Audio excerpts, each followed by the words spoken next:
Hey, my name is Ezra Firestone from smartmarketer.com. And boom, by Cindy Joseph, I'm an e-commerce business owner, an educator, and an app developer for Shopify stores.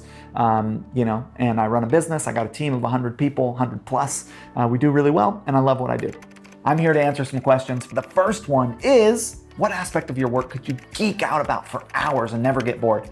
For me, it's a lot of it. I love what I do. But one thing I could just do endlessly is come up with ideas for ads. I like ads because ads are at the top of the funnel. They're the first thing that people see, usually, that you're using to get people's attention and tell them that you exist. And I like to have fun with that, do goofy stuff, do quirky stuff, make fun of things, make fun of myself. I just think it's like a really fun part of the business because it's the thing that has the most exposure.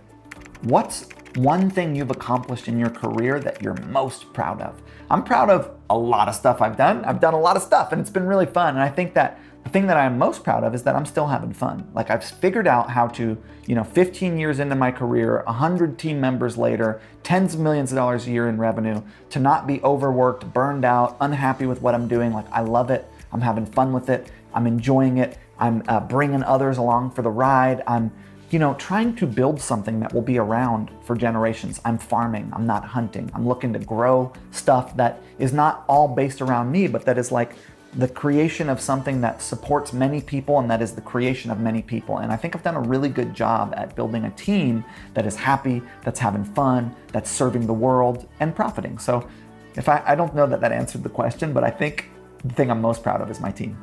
What was my lowest point on my road to success and what kept me going?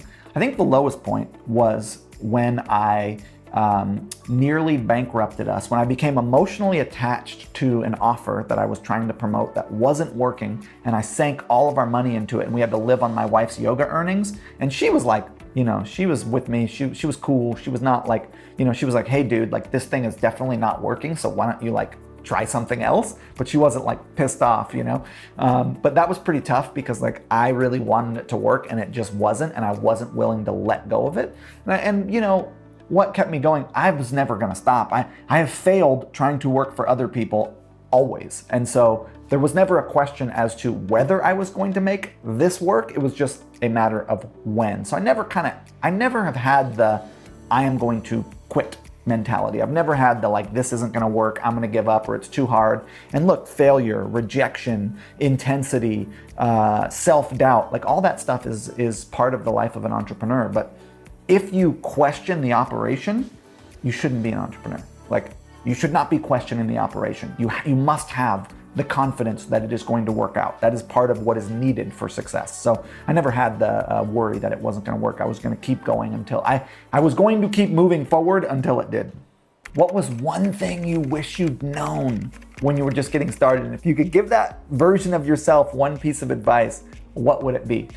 I think it would be stop doing everything myself sooner, right? Like as soon as I figured out how to delegate, as soon as I figured out how to not be the driver and how to be the navigator, everything got easier and everything got better. When you start with no money and you start doing everything yourself, it can be hard not to want to control it all. And I learned this in 2012 is when I really started the delegation process, and I could have started a lot sooner. And I think that that's one thing that holds a lot of people back, keeps people at plateaus, is the unwillingness to bring other people up, invest in them, educate them, give them a goal, hold them accountable, help them, instead of trying to just do it yourself. You think you can do it yourself faster, but you can't do everything. And if someone is 100% focused in one area, they're gonna be better than you are. You're scattered all over everything. So I think one thing I would have done sooner is learned and invested in my own ability to delegate and lead. And that I think comes with time, but a lot of people never get it and it keeps them plateaued. How do you stay motivated? What do you do? Motivation's a funny thing because you should have it, I think. It's like you either want to be doing this or not, right? A lot of people enjoy losing. They enjoy losing like emotionally, right? Like having a tough time and struggling and complaining about how things aren't, things are hard. And it's like, yeah, a lot of people have it hard in a lot of different ways. You get to choose the attitude that you show up with. And what's a whole lot more fun? A positive attitude.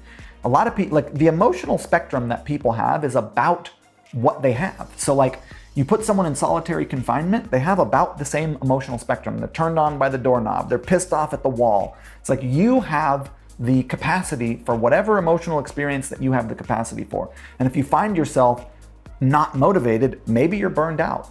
Maybe you're not taking care of yourself. Maybe you're not moving your body. Maybe you're not sleeping. Maybe you're not eating right. Maybe you don't have any hobbies. Maybe you're not investing in your social life. It's unlikely that the work that you're doing is the cause of your lack of motivation. It's likely a set of behaviors and a set of attitudes and viewpoints that you're holding that are resulting in your lack of motivation. I am happy about what I'm doing, and I'm moving in the direction of creating good stuff in the world. I want to make good things. I want to have a good time, first and foremost. Then I want to make good things, and I want to be profitable. And it's not hard to be motivated. I mean, if you're struggling with motivation, there's something behind that beyond the work, likely, if you're an entrepreneur. What are you not good at? And how do you deal with that weakness? I'm not good at most stuff. And how I deal with that weakness is getting people to help me. One big problem entrepreneurs have is they're afraid to ask for help. They're afraid to admit where they don't have skill. And I've never had that problem. I've always been like, who can help me with this? Who's the best in the world at this? And how can I get them to come help me? So, I'm not good at most things. I'm really, really, really great at interpersonal communication and people. That's my best thing. I'm good at communication. I'm good at dealing with people. I'm good at having people feel empowered and feel good and know that I'm on their side. The rest of it, I'm not that great at. I just get people who are really good and I enroll them in the vision and then we collaborate. I'm a good collaborator, but I think I'm pretty not great at most stuff at business, but I'm real good at getting a team around me to support me on my goals and making it fun for them and enrolling them in the vision and having them feel worth. People care a lot more about mission and story and purpose than they do about how much money they make. And so, the way I deal with my weaknesses is I get people to help me. What is one question you ask people the most, and what's the answer? Mostly I ask people how they feel emotionally about the things that are going on in their lives. How do you feel? What's going on? Oh yeah, that thing happened. How did that feel to you? What were your emotional responses to that? How did that make you feel about yourself? It's all about how people feel about what they're doing. That's the key. And that's what I want to know. I remember everything someone says about how they feel about some shit. I don't remember much else, but I can remember what people tell me about how they feel. And I think that's my superpower, really. I think that is like what I'm good at. Like I was saying, communication and people. And it's really about caring how people feel. Most people are so wrapped up in their own bullshit, so wrapped up paying attention to themselves, trying to look cool, trying to impress people, trying to ball out on Instagram with Lambos and ripped jeans and watches and shit. They're not paying any attention to anyone else. And the secret is not paying attention to yourself, but paying attention to other people. So I don't think that answered the question, but that is what I think. If you had a brand new business and $1,000 marketing budget, what would you spend it on and why? If I had a brand new business and $1,000 to spend, I'd throw a party and I'd invite everybody I knew.